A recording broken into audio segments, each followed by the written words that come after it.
So if I possess this spiritual poverty that Jesus is describing, I do not approach God with my list of good things so that I can impress him and make my case with him. I don't come with a spirit of self-sufficiency. My standing with God has nothing to do with how well I've performed or how long I've done this or how many times I've done that for God.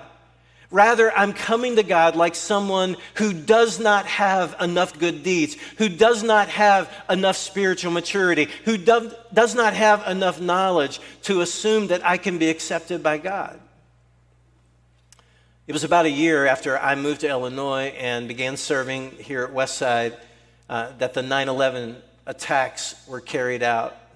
It happened on a Tuesday, and then the following Sunday, our church was full, and so were many other churches across the country. It wasn't quite like Easter or Christmas attendance, but it was close. Now, why did church attendance spike across the country the weekend after the 9/11 attacks? Because for a few days, we were all aware of how much we needed God.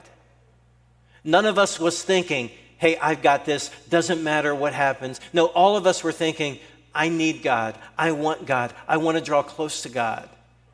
And nobody was thinking, I live a pretty good life, I can put church at the bottom of my list of priorities and still be good with God. For a few days, none of us felt like we were on the inside track.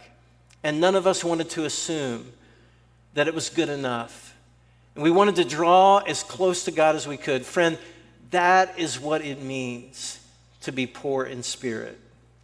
And Jesus didn't teach that we should have this sense once a year or once in a while. He taught that we should live in this attitude constantly.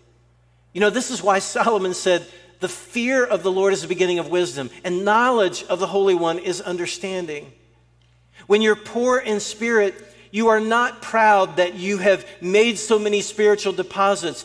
You are certain that you are spiritually bankrupt, that you cannot make a case before God for why he would accept you, and you are confident that you are bringing nothing to the table. That is poor in spirit.